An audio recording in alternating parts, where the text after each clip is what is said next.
It's Faith Facts. This show is all about religion. We are always asking different religious practices about how things we do affect us.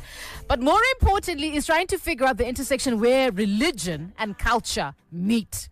Is it possible for you to be a Christian, a Muslim, without losing your African identity? You too can also be a part of this discussion as you may see fit. We've been exploring a 3-part concept, starting off with forgiveness, trying to understand what forgiveness actually looks like as you and I living. And we started trying to understand redemption in the community, away from any divine theological explanation. When we are trying to explain what it is, we've been walking through that and trying to understand where religion falls into this. In fact, when you think about human beings, redemption is the act of making something right again, fixing a mistake or forgiving someone. And in religion, like Christianity and Islam, you may find that redemption is often seen as something only God or even some sort of a higher power can do, like forgiving sin through faith in God or even a prophet. Now, in a broader sense, human beings can also need to redeem each other, right? By exactly how? How do we do that? How do you know that this person has truly been redeemed? Islam. But what about Ubuntu? Chivanhu chedu chinokwana sei panyaya yedzikinuro ingangova iripo ichinetsa. Now, last week, as always, it ended up very heated between our panelists as we were trying to bring down the concept of redemption to everyday situations. Kukafa munhu. And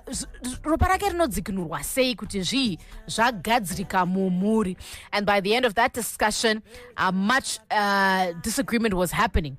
And on a day-to-day scale, how are we balancing accountability with redemption? You, being a social being, also may need personal redemption, social redemption, and sometimes it's even reconciliation with the community or some sort of social order, right? And of course, there's reconciliation with God. And I suppose when you are a leader in a church, it gets even more complicated, right? How is a leader forgiven for the immoral behavior that they may do? And how will you find them returning to that place where one, feels safe? We're continuing with that discussion this morning around redemption. Quite excited. Sekuru Mafuta vano vari pano vachibva kudarira vadzimu. Sekuru Mamukase tinofara chaizvo muchivamburi pano. Sekuru Mafuta mutumwa wepasi. Vanotamba chaizvo, vanofara chaizvo kunge vari pano.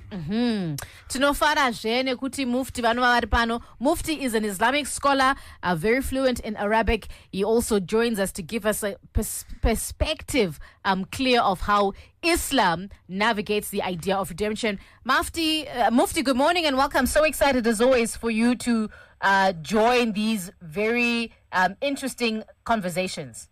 Good morning and thank you for having me. Mfundisi nasi vaita kure kwavari hanasi hakuna network saka nasi tesina mfundisi. Nonetheless, we hope to continue with this discussion and perhaps get to a place where indeed the idea of redemption becomes clear. Mufti, I want to start with you with a very basic question.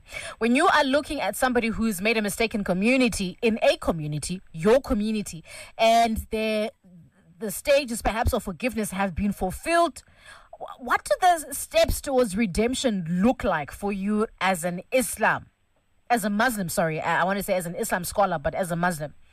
Well, redemption now is to go back to the right path, after having done something wrong, repented, sought forgiveness, then you come on the straight path and you continue living on the straight path. So in other words, you leave your previous bad ways or whatever you were engaged in previously, which was bad or wrong. So now when you go back to the straight path, that is how you are redeemed. You are consistently doing the right thing. That's how you attain your redemption, and that's how you get the blessings back in life, and that's how you also retain God's favor. Kosekuru pachivanhu zvakafanana here kuti kana munhu waresva dzikinuro yako inovuya nekuita zvinhu zvakanaka. Tenda kuna Comrade Mufti vanenge muzukuru ari kuteedza tsoka dzana sekuru nekuti pachiwanhu chedu kugona ngozi uiripa kana usina kuripa hapana chawaita. Dambudziko kana tichiti ngozi uiripa hakusi kungoripa chete, kuripa uchifambisa nzira dzacho. Dambudziko revanhu vanoripisa, kune vamwe vakuita unjire, havachakwanisi kuudza vazukuru zvinofanira kunge zvichiitwa chaizvo. Ndosaka muchiona kazhinji kana zvinhu zvakaita senemombe yeumai dzakubviswa kairi katatu kana dzichingonzi pada kubviswa mombe yeumai. Mombe dzedanga ngozi chaichai inogona kuripwa kairi katatu kana.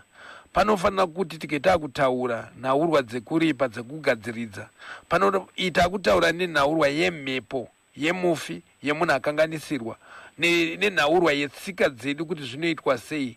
Ndivanani vanoteta kumhepo. Patinoti kuteta nekuti semuenzaniso muri kunge muchida kuripa ngozi yemunhu akasofa kare anogona kuti inini ndoda mwanasikana. Imi muri kunyazoziva kuti ngozi ipere pandodiwa mwanasikana.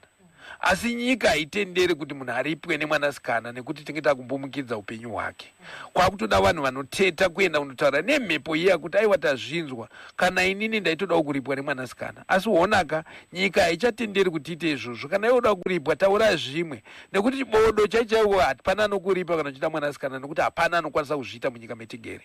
Munhu akakwanisa kutaura nemhepo iyoyo, mhepo iyoyo yatsotaura kuti oraiti ndazvinzwa, saka chidipai mombe 50 kana kuti 60, motoombera maoko kuti aiwa, kana nyange dzikanzizana remombe moombera maoko kuti aiwa maita basa, mopururudza vanopururudza woita sei, modzokazve kutaura nemhepo iyoyo kuti tapururudza tafara matinzwira tsitsi. Asi iwe semunhu anoona chimboteerisa matanga ari pano kuti mombe dzavataura idzi pamatanga aripo dziripo here. Munhu anosvika kuti aiwa ipopo mombe hadzina, handini nazvo izvozvo, makandiura here, kuti aiwa isu toda kungobatsira, ndo basa remadzisawira, toda kungoti zvinhu zvifambe zvakadi zvakanaka. Anozosvika pakutaura kana mombe 10 kana 15 dzinokwanisika kuti dzive dzinotsvagiridzwa.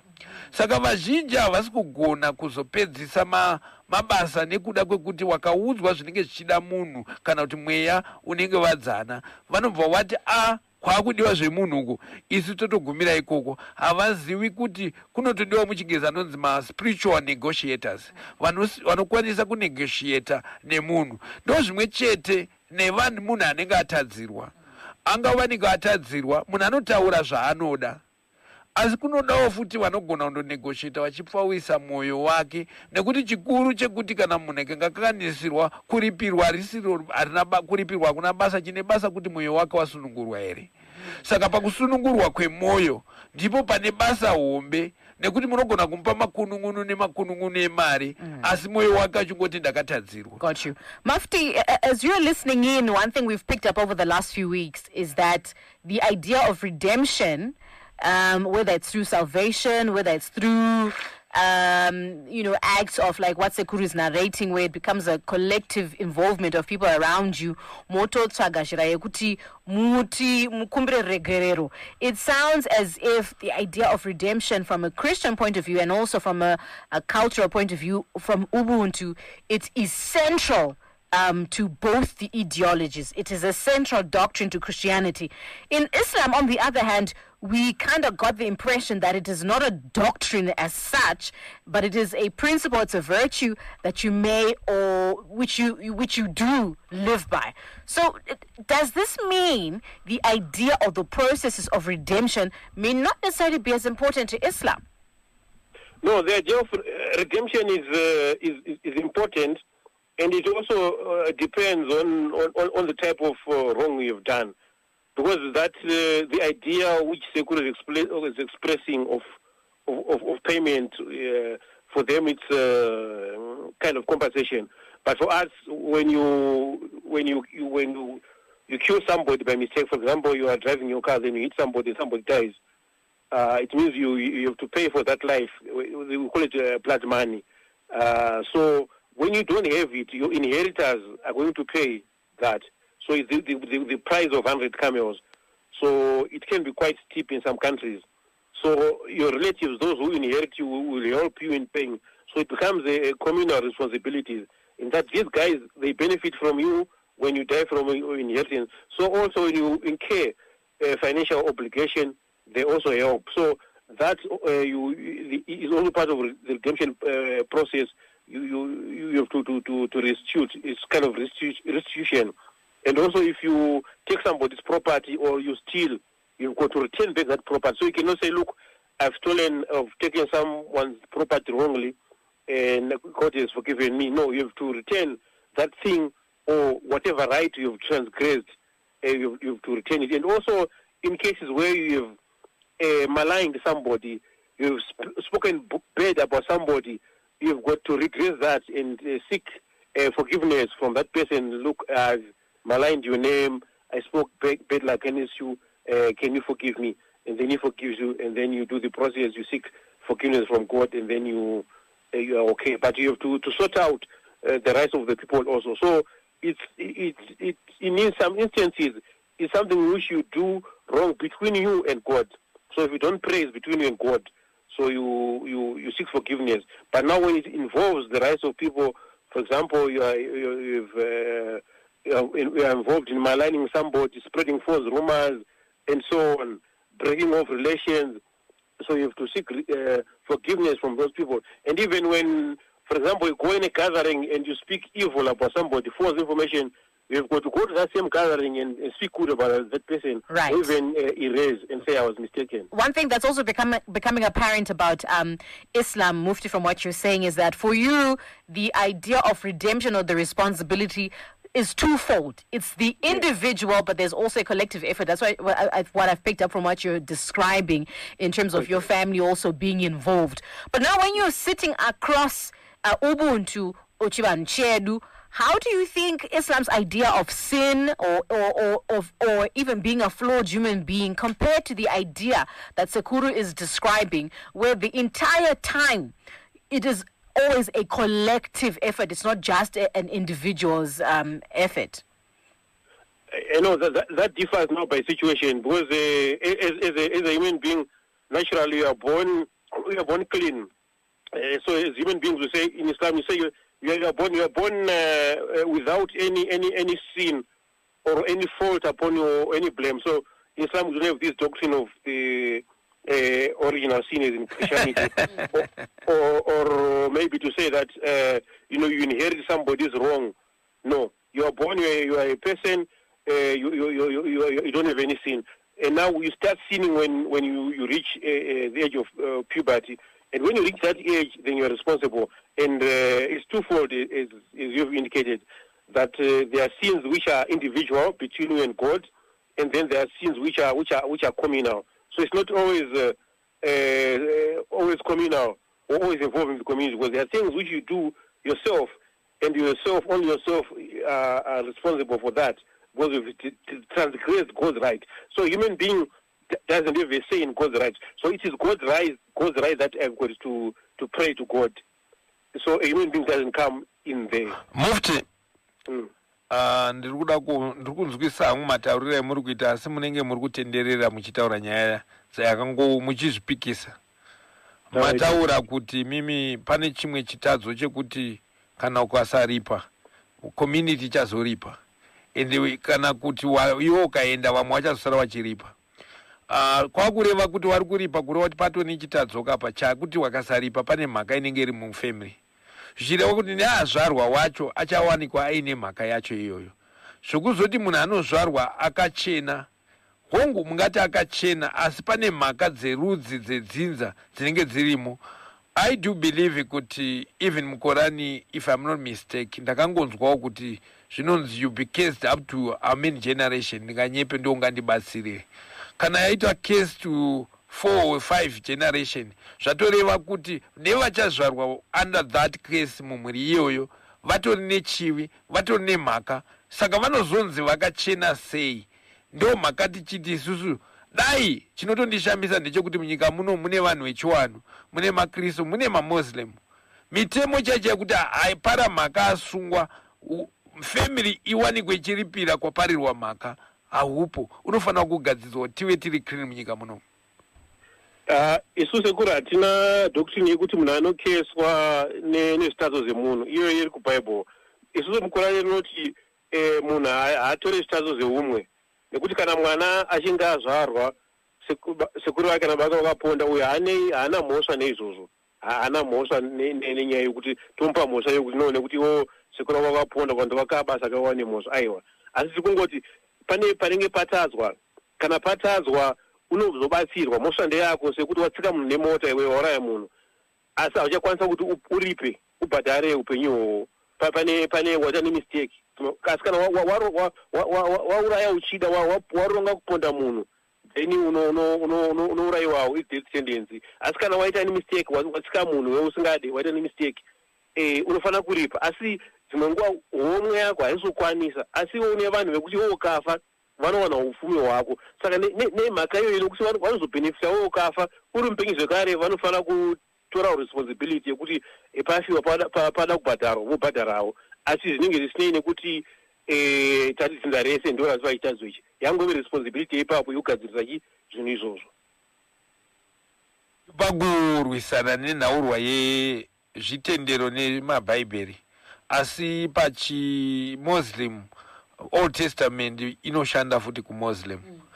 Do you think for you the idea of kuti ndezvo munhu wese vanhu vose vanopindira nyaya yekukanganisa kwemunhu tichitarisa nyaya yedzinza kunze kweropa, do you think that makes chivanhu chedu kana ubuntu more, what's the word, a much holistic way of living than say Islam zviri kutaurwa namafti kuti aiwa hazvinei nevana munhu nemhosva yake ngaamire vari apa. Same applies to Christianity. Christianity also believes that when you commit a crime it is primarily between you and God. Do you think your approach as sevanhu vatema yatinoshandisa yekuti aiwa ndezvatova zvomunhu wose pampachi panotogadzwa dare naye panenge patori nevanhu vanenge vachida kutaurana kuresveka kana kukanganisika kunenge kwaitika kuti munhu adzikinurwe? Do you think that makes that approach more holistic than say how Islam approaches the idea of people who make mistakes? Vanhu ivo vanenge vakatorashika nekuti tautaura life tisingatauri nezvemareligion.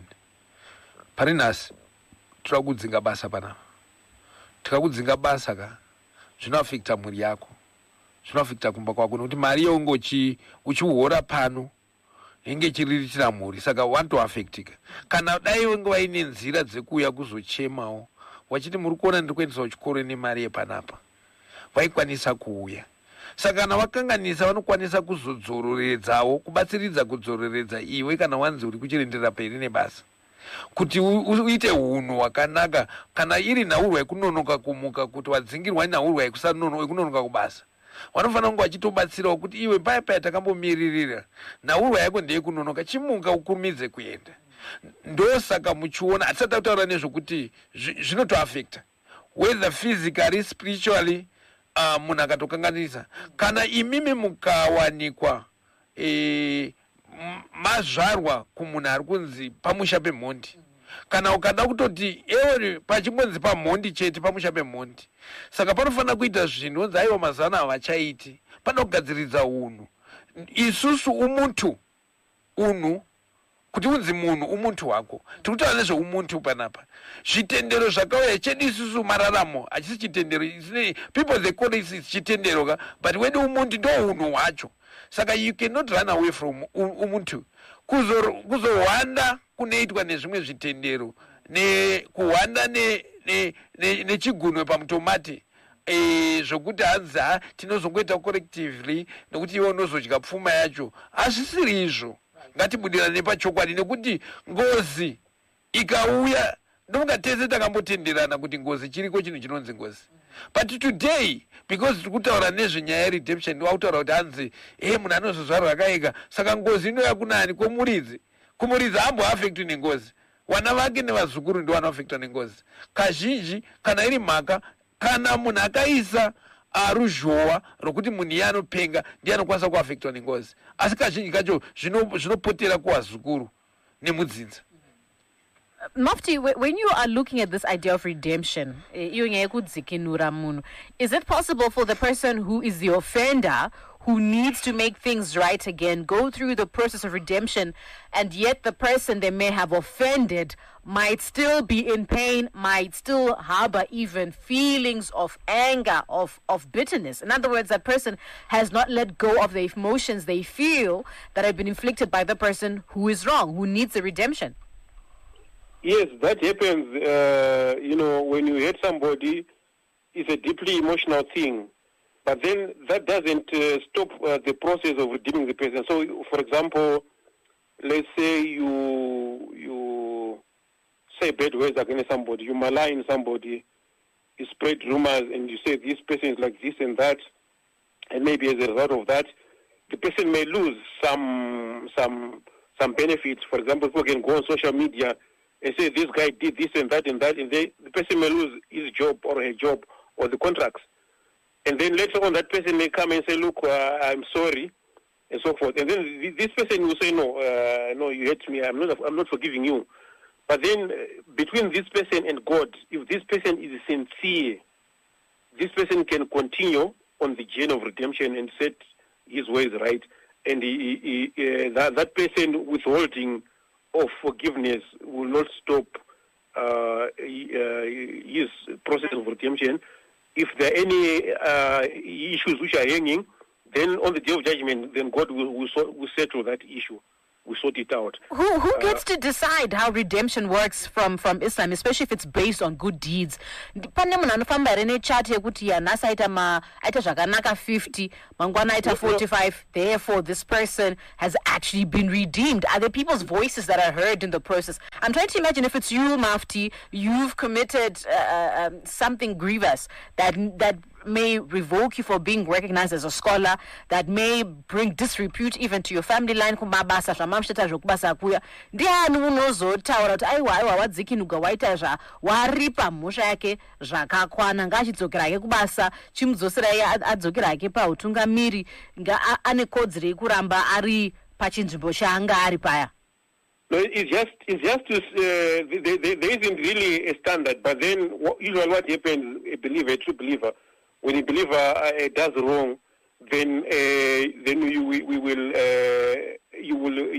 will seek forgiveness and come back to the right path. But at the end of the day, people have got this tendency of actually judging somebody.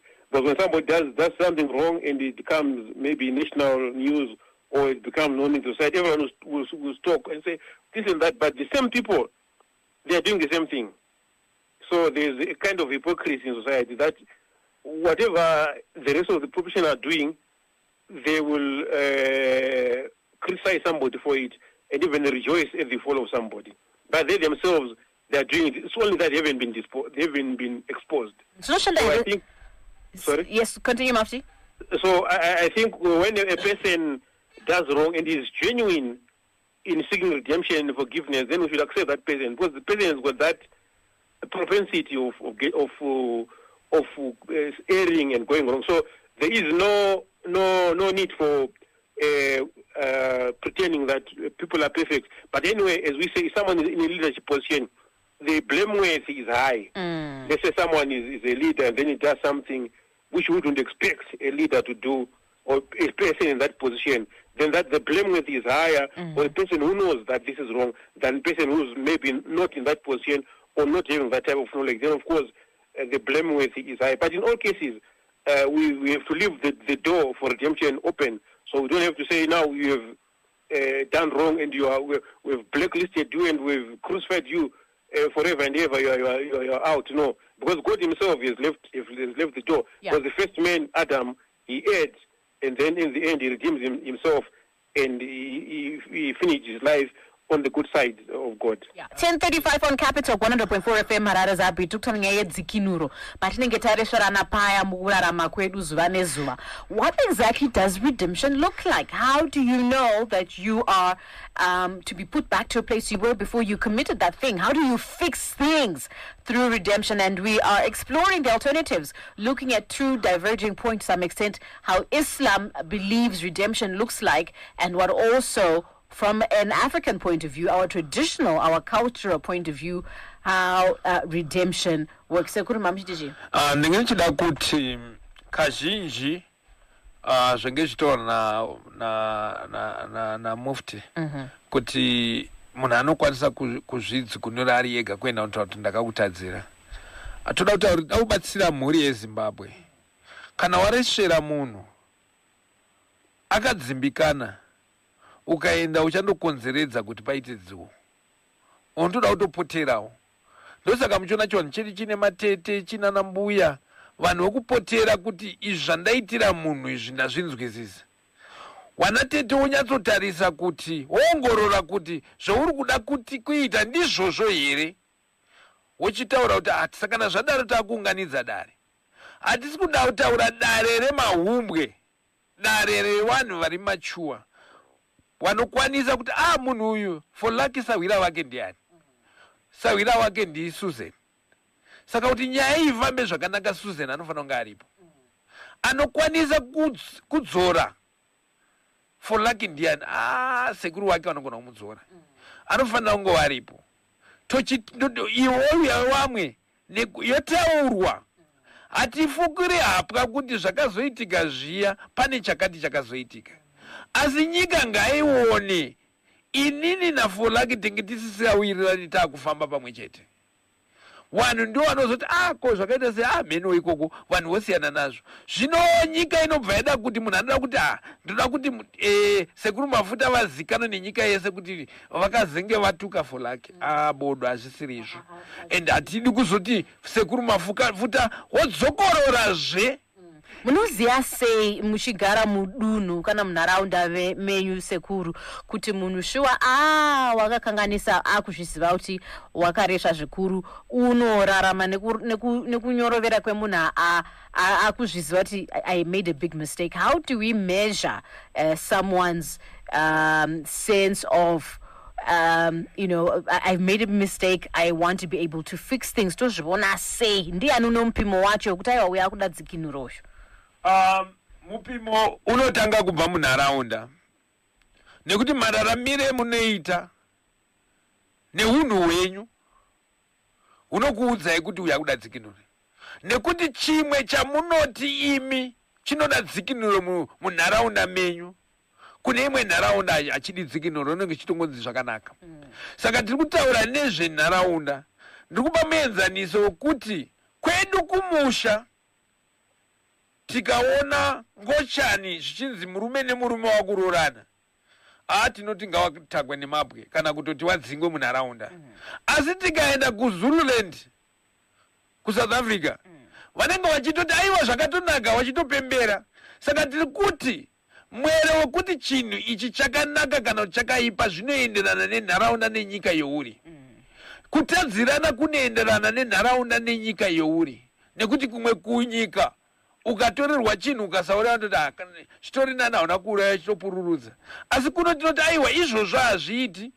Kune imwe nyika kana munhu akanga achitoonekwa achiba ukatendeka kuti iwe wakubiwa unofira apapo.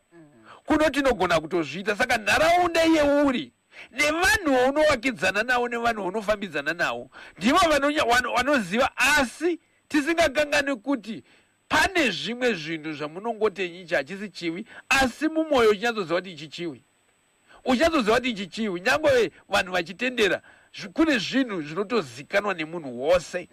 Kuzvida kana kusazvida, asi ndizvozvo kuti udzikinurwe zvinofanira kuti zvigadziridzwe. Wosiya tsika dzako, vanhu kana uri munhu ane mukurumira, kune vamwe vanoda kutotarisira kudonha kwako. Saka vanotokuseka nezvazvo, kutoda kutokukonzeredza kuti utaure, kana vataura wochikutokonya futi kuti uite imwe mhaka.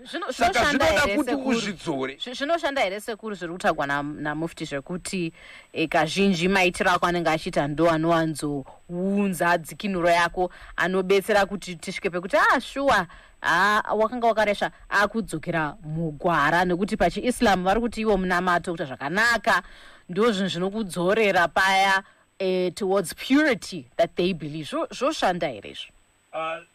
Ndinoti zvinogona kushanda, asi nharaunda ikasange ichibatana newe kukudzikinura hazvishandi.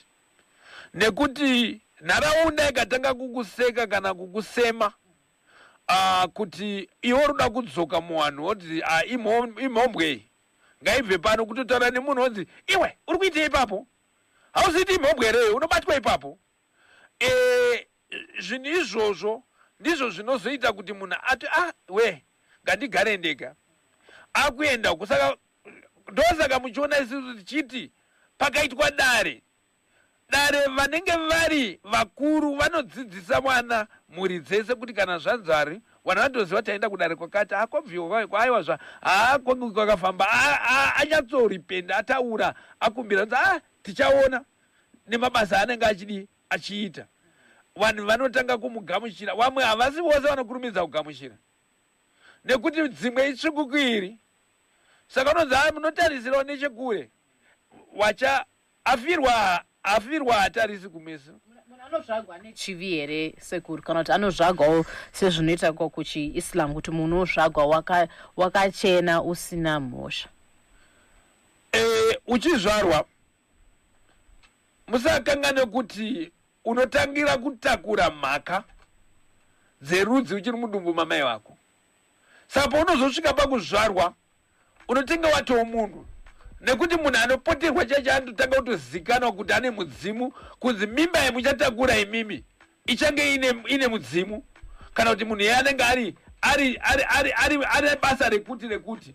Saka zvekutakura mhepo kana zvekutakura mhaka unogona kuzvitorera uchiri zai chairo richiri zai mudumbu mamai wako.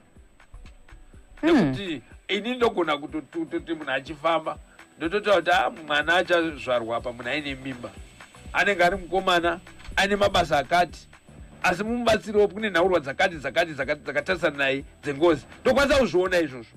Saka munhu atozvarwa, ndosaka muchiona dzimwe kana mwana achinzi ana mhaka, sei vamwe vachizosvika pakukanganisirwa mimba dzavo. Munhu anenge achishereketera mai, asi mimba munhu anototadza kuzvarwa achinzi aita bridge kana kuti aita sei. Kuti imhaka dzamai vake dzakuita kuti asabude, imhaka dzamai vake dzakuita kuti munhu atadze kuzvara, anotoenda kunana chipatara onzi munhu uyu kauika ari kushaya mimba zvake. Asi zvinhu izvozvo mwana vacho anototi anenge achingopunzika zai. Mufti, how do you respond to that, balancing the idea that a child can actually carry, their mom's iniquities or the bloodline iniquities, and yet ideally you are saying you are born pure, at least I think you said up to the age of 17, you said? Up to the age of puberty. Yes, the idea still stands in Islam that, because in Islam we say God is just and God is fair, so it doesn't, it's not just for vanhu vemuri kuona that practical here, vanhu vari kubatwa nengozi vachiri vana vadiki vasasvika pa17, muri kuti mhepo dzani idzodzo? Isusu hatina hedu belief yengozi. Pane zvinhu zvakawanda zvinhu zvinogona kuitika, panogona kushanda nyaya dzeuroyi nezvimwe zvakasiyana-siyana, but zvekuti isusu munhu anozvarwa asina chitema kana chitazi, nekuti titi munhu apiwa ichita chikatoda mumwe munhu hazvienderane nekuva feya kwaMwari. Saka Islam inoita mapfungwa iwo, uye zvekare yedzikinuro iyi imwe yacho vanhu vanogona kuramba, asi Mwari anodzikisa kuchenera kwemunhu pasi, vanhu vongopedzisira vazvitambira, nekuti isusu tinobhelievha kuti Mwari ndo vane simba. Saka nekuti iwo munhu unogona kuda kutenga reputation, unogona kushandisa mari, unogona kushandisa mazwi, unogona kushandisa zvinyorwa, but mumwoyo wevanhu hakwanisi kuikontrola. Saka anokontrola mwoyo wevanhu ndiMwari. Saka kana uri mutsvene chaizvo uchaona kuti vanhu vanopedzisira vakukuda automatically, nekuti uri kudhila naMwari. Saka dzikuniro hombe inobva kuna Mwari, but inobva iwewe kana uri pachokwadi, uri true kuti zveshuwa panapa ndakanganisa ndarepenta, then eventually you become acceptable kune vanhu. Nekuti vanhu tikangoti vanhu vanogona kufamba yatingati kana kuti mood, kuti zviritika panguva iyoyo vogona kana kuinfluenswa neumwe, kana ngoti vongoita chigenga kuti aiwa uyu akaipa vese vongowirirana. Asi Mwari haashanda neizvozvo, anoshanda nekuona iwo mwoyo wako, kuona kuti wadzikinurwa here zvekwadi, ovhaisa rudo rwevanhu mumwoyo mako. Nedzimwe nguva vanhu vanogona kuronga chimwe chinhu chinenge chakashata vachironga kuti chive ne-back result, asi Mwari anochipindura chinhu ichocho. And we get that. We get the idea of redemption between you and God or Allah or whatever higher power you believe in. But when it is between us as people, when we have wronged each other, how are you then able to gauge to say this person indeed, they feel terrible for what they're saying? They need to go through the process of redemption. In your understanding, Mufti, what is the essence of redemption, particularly between us as individuals, as a community? It's basically to show that you've left your past ways. So, for example, if we, let's say in the Islamic religion, if we are known for giving out interest loans, in Islam we're not allowed to give out interest loans. When you borrow $100, you pay back $100.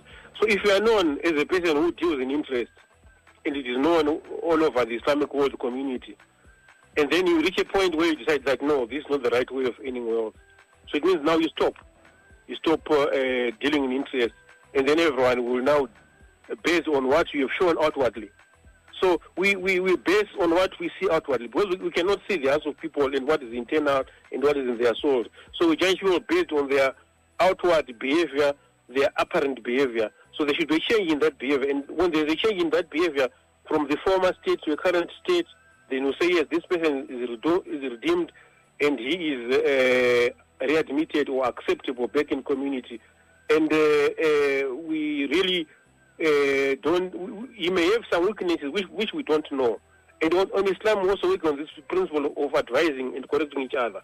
So when somebody sees a fault in me, they can call me aside and say, look, this thing you are doing is wrong here, and then I rectify.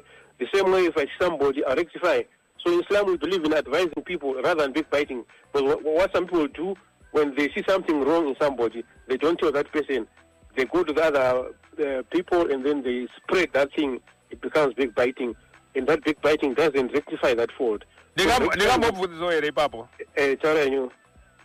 Ku Islam hakuna vanoona mabengi. Variko vanawo mabengi vanawo. Varipo. Imi muchiti munhu api munhu mari ne-interest. Let me just finish what I'm saying.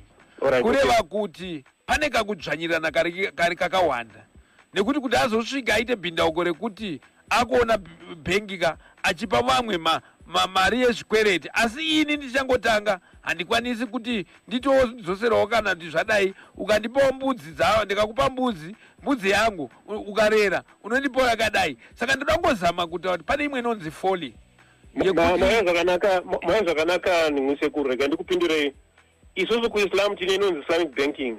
Ariko ma-Islamic, kana South Africa kune inonzi Al-Baraka Islamic Bank, kana na ABSA vaine anonzi ma-Islamic banking windows, yekuti ringe riri bank but rine rimwe divi rekuti kudivi roro hakuna interest. Saka mu-Islamic bank hakupiwe chikwere che-interest. Kana une zvauda kuita iwewe inoitwa partnership, isina kuti tokupa wewe 1 million wodzoka ya 5 million kwete. Kuislam hakuna. Mabhengi anenge aripo asi anoshanda nema-principles e-Islam anoita kuti kana bhengi rachizwa ringe raita zvinhu zvane ma-business deals mukati ichiwana mari zvisina kuti unongopiwa munoita partnership kuti Islamic bank ichange yakushanda newe kuti kuchengeta huku, kana maita huku moshare mari yacho pamwe chete. Munowirirana moite partnership, kana ringave business kana rei. Ndiko interest yacho, because kukwira kwebusiness ma-partnership ka kwakuwana mari chito nechitsotsi chakawandisisa chekuti havasi kuda kurumura vamwe. Zvisine hazvo. Tidzoke kunyaya yedu. What we're trying to understand, to capture from you, Mufti, from you, Sekuru Mafuta, is what the differences are in terms of dealing with redemption and how it affects the community. Kana mnarashera munogara na vamwe mnaraunda, tirikuti tinozvigadzirisa sei the impact of sin that will arise from bad behavior within a community. Mufti, in one sentence, how are you saying as a community you address this towards the path of restoration? Well, when somebody does wrong, we know it's public, this person is done wrong. We just advise the person to do wrong, just correct your ways and live in a manner which pleases God. And when that person does that, then that is redemption, and the person is readmitted or gains back his position or status. He is no longer regarded as a sinner by others or as inferior, because the person is returned back to God and rectified their ways. And we also know that a human being is born with that propensity. So a human being can either do good, which is what we expect most of the time, but sometimes he or she may go wrong. And when that happens, we advise the person to take advantage of God's provision for repentance and going back to God, seeking forgiveness, and then that is it. Are there any consequences for someone who may commit some sort of sin, let's call it a sin, within the community, but they neglect either to go through the process of forgiveness and even redemption, where you said you repent, right, and you are performing good deeds? Are there any long-term consequence for that kind of person in your community? They are there. For example, let's say you are a leader in a congregation. For example, when we are leading prayers, we are led by somebody called an imam. So if you're an imam, a prayer leader of a community, you are supposed to have somebody of good behavior, someone who is sober. So when you start taking alcohol, then it means you cannot lead people with drugs. And then you insist on doing that, and people know that you are now a drunkard or a drug abuser. Then, of course, they'll take you out of that position, and you are no longer saving. And, of course, your reputation suffers. And then if you don't go for rehab, then your relationship with God it suffers, because God now withdraws his blessings from you, and then you suffer. So there are consequences, immediate and long-term consequences of doing wrong, persisting in being wrong, and not following the right path. All right.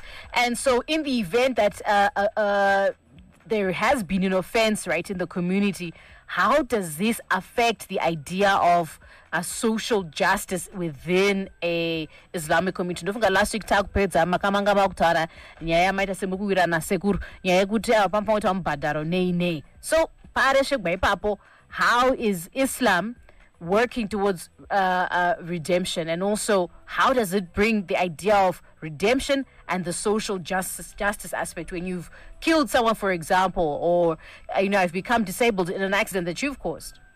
Yeah. So the social justice aspect is now to pay for injuries or to pay for harm or prejudice to somebody else that you have caused.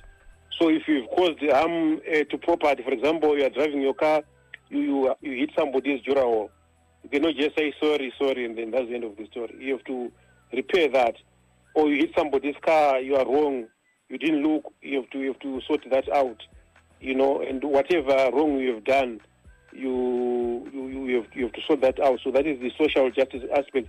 Even in issues of murder, when you murder somebody or you kill somebody wrongly, you have taken away their breadwinner. That is where the Islamic concept of blood money comes in, that, this is a breadwinner of a family. We've taken him, and that family has got no source of income now. At least that blood money will help them get by, maybe until they are on their own feet, and they find something else to as a source of livelihood. Inini ndiri kutaura kuti nyaurwa dzekuti munhu azosvike pakuripa. Chekutanga chikuru chacho ndechekuti atadza vacho kuti anzwisise kuti atadza. Kune mumwe munhu anogona kutadza asi achiti handina kutadza. Ende munhu anogona kutadza achiziva kuti ndakatadza achizvidhifenda kuti handina kutadza. Ndo panoda vanhu vanonyatsomuburisira pachena kuti asare iye asisina pekuhwanda napo, kuti iwe watadza obvuma kuti zveshuwa ndatadza amboedza kuzvivhara. Ochinzi right wakufanira kuripa. Munhu ngaaripa achiziva kuti ndiri kuripa mhosva ipi, kwete kuripa kwekufadza wapenyu, nekuti kune mudzimu namusika vanhu hazvidayirwe. Uyezve unodzokorora kuita mhosvo iyoyo nekuti hauna kunzwisisa kuti uri kuzviitirei. Kana vanhu vachiita zvavairi kuripa kana vachiita sei, itai kuti muri kuti varipe vacho wanzwisise kuti vari kuripei, kuitira mangwana, nekuti zvikenge zvichimurwadza achiripa achakwanisa zvakare kudzoreredzerawo vamwe, nekukwanisa zvakare kusapara mhaka iyoyo, nekukwanisa kunzwisisa kuti munhu uyu ndakamutadzira. Saka ndinofanira kukumbira nyangwe munhu akandipopotera akaita sei, ndini ndine mhaka. Saka handifaniri kudzosera mashoko nekuti ane kodzero yekutaura zvaanoda nekuti akagumbuka. saka zvinhu izvozvo kana viine kodzero kutaura zvaunoda kuti akagumbuka uzoregerere nekuti iwe wagara wakatadza. Zvikaitwa nemazvo zvinhu zvinofamba, musaite foli yekuti iwe uri kuziva kuti munhu akatogumbuka woenda futi pamba pacho iwe akati hadi kukuona, unogona kuzopfurwa nepfuti kana kufa. So in conclusion of today's discussion, I think it's very clear that you and I as human beings will need a sense of redemption one from another, from the things that we do to hurt other people, that they forgive us and we forgive them. And in trying to understand the nature of redemption, are you any closer to understanding what sort of actions, what the practices are that help us achieve redemption and possibly restoration, which we'll talk about in the future? What do you think are the key principles that are necessary for us to attain the nature of redemption between human beings outside the whole divine concept? That's the question we were trying to answer today, and I'm hoping perhaps you can also help us populate the answer. When you're looking at the nature of redemption, human being one to another, what makes the key principles and practices that help us achieve redemption? It's Capital 100.4 FM, Harare Zabi. We'll be back again next week, and this time we want to touch on the aspect of restoration. What is the belief system around restoration? It's Capital 100.4 FM, Harare Zabi. Newsbeat coming up next. Many thanks to Mafta, Vanoya Vikro Garoga, Varpano.